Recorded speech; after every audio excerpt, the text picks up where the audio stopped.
Bismillahirrahmanirrahim. Qala al-musannifu rahimahullahu ta'ala wa nafa'ana bihi wa bi'ulumihi fid dharaini amin ya rabbal alamin. Wa bahasal adzra'iyu fi kinnin sawirin kafirin nataqa bisyahadataini annahu yu'maru nadban bis sholati was shaumi wa yuhathu alaihima min ghairi darbin liya'lafal khaira ba'da bulughihi wa in abal qiyasu dzalika indaha. Imam Adzra'i pernah membahas atau menelaah tentang permasalahan anak kecil kafir yang pernah mengucapkan syahadat. Bahwasanya dia sunat diperintahkan untuk menjalankan sholat dan juga puasa tanpa harus ada tindakan fisik, ya, tanpa memukul, itu maksudnya tindakan fisik. Namun perintahnya ini ada penekanan, istilahnya hasun, ya. Hasun itu adalah perintah yang dengan tekanan, tidak hanya sekedar bahasa datar, sholat, hanya sekedar ayo sholat, tidak hanya sekedar itu, tapi memang juga kalau perlu ada sedikit nada yang cukup keras agar dia itu menjalankannya. Maksudnya nasu. Tujuannya apa? Diperintahkan seperti itu agar dia itu nanti setelah balik sudah kulino, ya, sudah membiasakan kebaikan sehingga dengan enteng dia sudah bisa menjalankan. Namun qaul Adzra'i ini dianggap menyalahi dari kias yang ada. Bagaimana kiasnya? Pertama kita melihat bahwasanya ini adalah anak kecil yang kafir, atau mungkin dia memang sebelumnya itu tidak terbukti keislaman. Orang tuanya kafir misalkan. Anak kecil kafir itu mestinya tidak diperintah untuk menjalankan sholat karena orang kafir tidak mukallaf. Di sisi yang lain dia pernah mengucapkan syahadat. Orang kalau mengucapkan syahadat itu berarti sudah masuk Islam. Namun kondisi ketika dia mengucapkan syahadat itu masih kecil. Dalam fikih, anak yang masih kecil itu dihukumi maslubul ibarah, atau perkataannya tidak dianggap, perkataannya tidak bisa untuk menetapkan hukum. Jadi tidak bisa dia terus langsung ditentukan dia sudah Islam. Lain halnya kalau dia ini sudah balik. Kalau sudah balik, ketika dia mengucapkan syahadat, apapun tujuannya, apapun niatnya, entah itu dia sungguh-sungguh apa enggak, itu sudah langsung otomatis ditetapkan sebagai orang Islam dan diberlakukan hukum Islam. Namun karena dia ini mengucapkan syahadat dalam kondisi masih kecil, dan masih anak yang masih kecil itu dianggap maslubul ibarah, maka ini ada ihtimal. Ada ihtimal sebenarnya dia itu hukumnya masih kafir, ya kan, masih kafir karena dia mengucapkannya di waktu masih kecil. Namun bagaimanapun di kondisi yang lain dia sudah mengucapkan syahadat, ya mestinya bisa dihukumi Islam. Karena ada dua ihtimal dia masih kafir atau ihtimal dia sudah Islam, maka di sini Imam Adzra'i berpendapat tetap diperintah untuk sholat, untuk puasa. Namun perintahnya ini hukumnya adalah sunat. Yang sunat itu memerintahkannya, bukan anaknya untuk menjalankan sholat. Sholat itu ya tetap wajib. Maksudnya hukum sholat tetap wajib. Tujuannya ini kan untuk membiasakan kebaikan. Jadi kalau kiasnya mengatakan mestinya ya tidak usah diperintah, maksudnya tidak usah diperintah untuk menjalankan sholat karena belum tahakkuk dia ini sudah menjadi Islam, karena dia mengucapkan syahadat ketika masih kecil, sementara kondisi sebelumnya sudah ditetapkan bahwasanya anak itu masih kafir. Wa yajibu aidan ala man marrana yuhu 'anil muharramati wa ta'limuhul wajibati wa nahwiha min sa'iri syara'i dhahirati walau sunnatan kasiwakin. Kemudian selain wajib memerintahkan sholat, juga wajib mencegah atau melarang anak kecil tersebut melakukan keharaman, melakukan maksiat. Jadi kalau memerintahkan sholat itu artinya amar ma'ruf, melarang maksiat itu artinya nahi mungkar. Amar ma'ruf dan nahi mungkar itu satu paket, tidak bisa diambil salah satunya.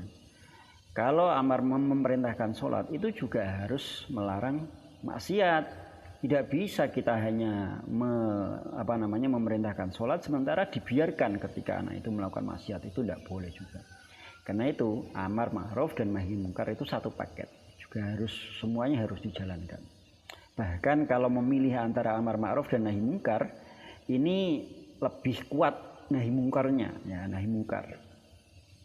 Alasannya bahwasanya annal i'tina syar'i bil manhiyat asyaddu min i'tinaihi bil ma'murat. Jadi dalam agama Islam itu lebih menekankan untuk mencegah terjadinya kemaksiatan daripada menjalankan perintah. Kemudian wa ta'limuhul wajibati wa nahwiha, dan juga mengajarinya hal-hal yang wajib yang lain. Kalau sebelumnya hanya disebutkan sholat puasa, itu wajib, tapi kewajiban tidak hanya sholat dan puasa. Ada kewajiban yang lain juga, dan ini harus diterangkan, harus dijelaskan, diberitahu anak kecil tersebut, supaya dia nanti setelah balik itu sudah tahu apa yang harus dilakukan. Bahkan termasuk syariat yang zahir meskipun sunat. Contohnya di sini adalah siwak. Siwak ini adalah bagian dari syariat. Kita atau seorang wali bagi anak kecil itu wajib memberitahukan juga, dalam Islam itu ada kesunatan siwak. Kamu harus menjalankan wa amruhu bidzalika, ya.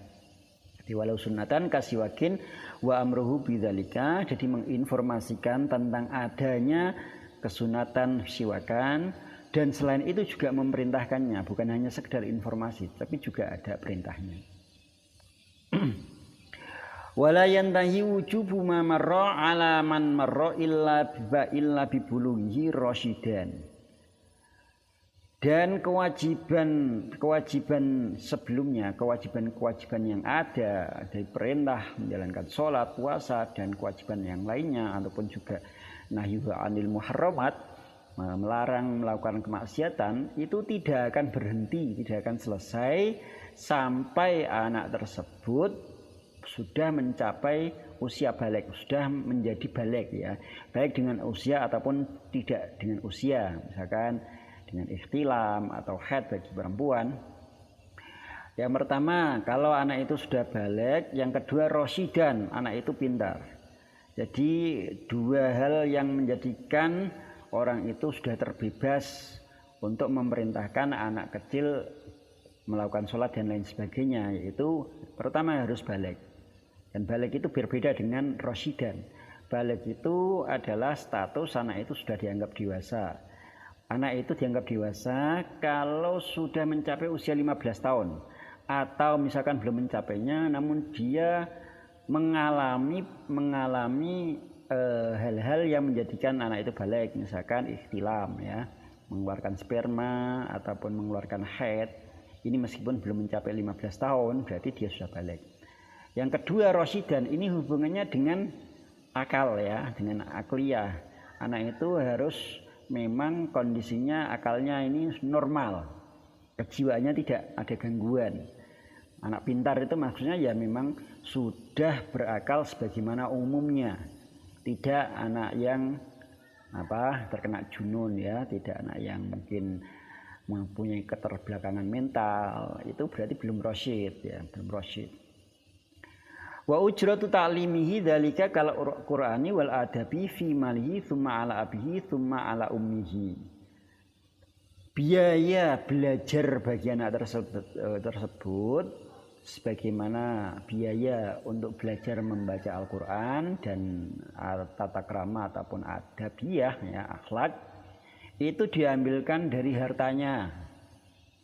Bagaimana anak kecil itu bisa mempunyai harta? Bisa saja kemungkinan dia dapat warisan, misalkan, ya, dapat warisan, atau mungkin dia diberi oleh orang lain. Jadi ada dia anak kecil tapi misalkan tetangganya ini kasihan sama dia, terus kemudian dikasih uang 10 juta dan uang itu disimpan karena memang untuk anaknya ya tetap disimpan, tidak boleh digunakan oleh yang lain. Dan misalkan dia itu kondisinya punya uang, entah itu dari pemberian atau warisan atau apapun yang lain ya, itu nanti bisa dibuat untuk pembiayaan belajarnya. Tsumma ala abihi, kalau dia tidak punya harta maka kewajibannya dibebankan pada ayahnya. Tsumma ala ummihi, kemudian kepada ibunya. Tambihun, dzakara sam'aniyu fi zaujatin shaghiratin dzati abawaini anna wujuba ma marra alaihima fazauji. Tambih ini adalah peringatan, dan peringatan itu biasanya kalau di kitab Fathul Mu'in di akhir pembahasan ketika Kiai Musannaf menyebutkan ada beberapa materi yang harus diketahui oleh pembaca dan itu mungkin mempunyai mempunyai konsep yang tidak persis dengan sebelumnya. Jadi tambihun ini adalah tambahan yang sifatnya tambahan ini penting, harus diketahui. Makanya bahasanya tambih itu adalah peringatan. Imam Sam'ani menyebutkan dalam permasalahan istri seorang perempuan yang sudah menjadi istri orang lain, namun dia itu masih kecil, artinya kecil berarti belum balik. Yang mana anak kecil tersebut masih mempunyai kedua orang tua. Nah, ini apa masalahnya? Masalahnya yang wajib memerintahkan itu orang tua apa suaminya, karena masing-masing mempunyai tanggung jawab, mempunyai hak dan tanggung jawab. Tanggung jawab karena dia itu masih kecil, berarti anak kecil itu masih dalam tanggung jawab orang tuanya. Sementara di sisi yang lain karena anak itu sudah menikah, ya sudah dinikahkan menjadi istri, maka penanggung jawabnya ini adalah suami. Nah ini yang memerintahkannya nanti itu apakah orang tua melihat itu adalah anaknya ataukah suaminya melihat itu adalah istrinya. Maka disebutkan anna wujuba ma marra alaihima. Jadi kewajibannya itu ternyata menjadi tanggung jawab orang tuanya. Berarti melihat sisi anak ya, melihat sisi anak kepada orang tua kepada anaknya. Fazauji, kalau memang orang tuanya tidak mampu atau mungkin ya sudah meninggal, kalau tidak meninggal ya memang tidak bisa ya disebutkan yang kene ya belum meninggal. Kalau meninggal ya usah diomong. Kalau memang orang tuanya tidak mampu, maka kewajiban itu berpindah diambil alih oleh zauj atau seorang suami. Wa qadiyatuhu wujubu darbiha. Mestinya mengikuti konsep di atasnya tetap ada kewajiban memukul istri tersebut ketika istrinya meninggalkan sholat. Jadi kalau tidak sholat ya dipukul, tetap ada. Artinya meskipun sudah menjadi istri orang lain ya, suaminya itu tetap ada kewajiban untuk suaminya itu tetap mempunyai kewajiban untuk memukulnya ketika istri meninggalkan sholat. Wabihi walau fil kabiroti, bahkan kewajiban itu juga berlaku untuk istri yang sudah besar. Ya. Jadi kalau istri meninggalkan itu tetap masih ada tuntutan kewajiban untuk memukulnya ketika dia meninggalkan sholat. Sorroha Jamalul Islam Al-Bisri, demikian ditegaskan oleh Jamalul Islam Al-Bisri. Qala Syekhuna wa huwa dhahirun illam yahshanu suzan. Kemudian Syekhuna yaitu Imam Ibnu Hajar Al-Haytami. Jadi kalau di kitab Fathul Mu'in disebutkan Syekhuna, ini adalah guru dari Imam Zainuddin Al-Malibari. Yang dimaksud adalah Imam Ibnu Hajar Al-Haytami. Jadi gurunya banyak sekali dan Syekhuna mestinya ya tidak terbatas. Tapi sudah ditentukan ketika Syekhuna disebutkan dalam kitab Fathul Mu'in, maka itu Yang dimaksud adalah Imam Ibnu Hajar Al-Haytami. Ibnu Hajar Al-Haytami itu mengomentari wa huwa dzahirun, memang konsepnya seperti itu. Oke, bisa diterima.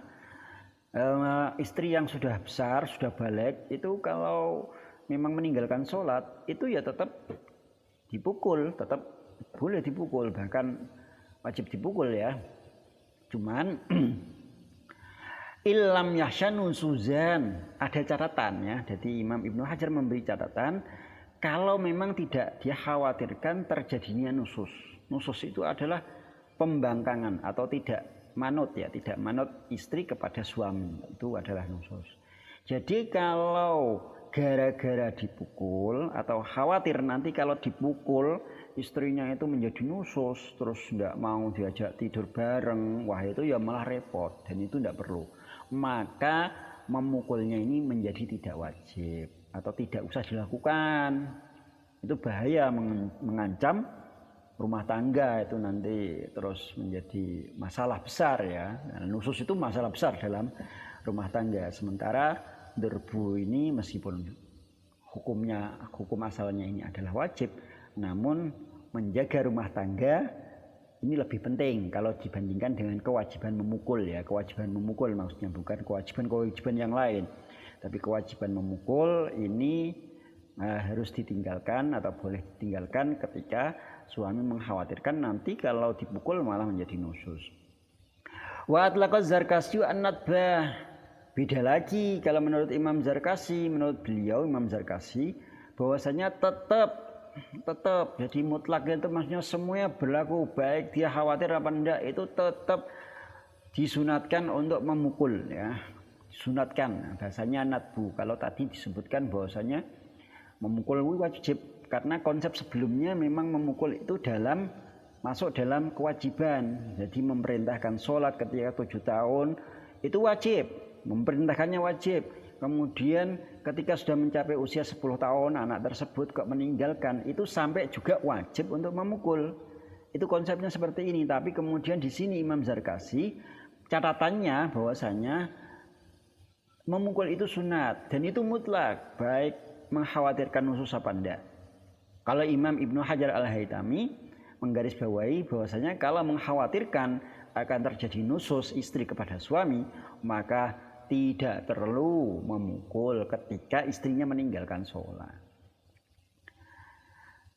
Wa awal wajibin hatta 'alal amri bis sholati kama qalu 'alal abai tsumma 'ala man mara ta'limuhu ayil mumayyizi anna nabiyyana Muhammadan sallallahu alaihi wasallam bu'itsa bi Makkah wa wulida biha wa tufina bil Madinati wa mata biha. Kemudian disebutkan awal kewajiban bagi ayah dan lainnya, yang lainnya ini adalah ibu, kakek, nenek, kemudian orang yang diwasiati ya, umumnya pada wali anak kecil ini.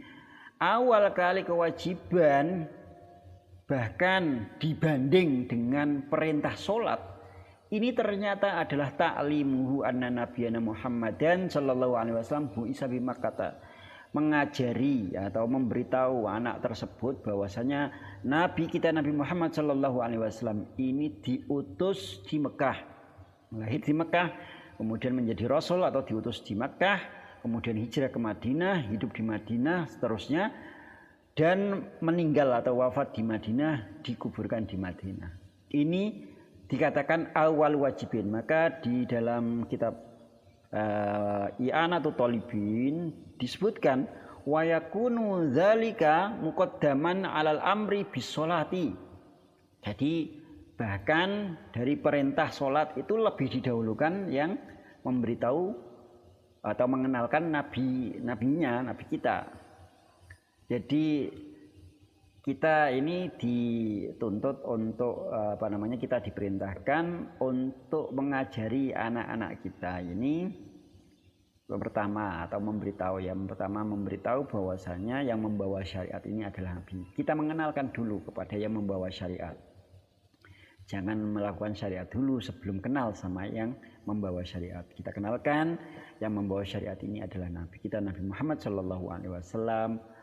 Bahwasanya beliau ini lahir di Makkah, Nabi menjadi Rasul di Makkah, kemudian hijrah ke Madinah, meninggal di Madinah, wafat di Madinah. Artinya itu ada sebuah pengenalan. Kalau saya pahami mungkin tidak hanya materi-materi yang disebutkan di sini, pokoknya yang penting kenal. Maka dalam beberapa kitab yang lain, dalam kitab-kitab akidah biasanya disebutkan kita harus tahu kitanya ya. Kalau kita ini wajib tahu, maka anak-anak kita juga harus kita kasih tahu juga. Kalau anak itu sudah mencapai tingkat mumayyiz, dikenalkan pada Nabi Muhammad SAW.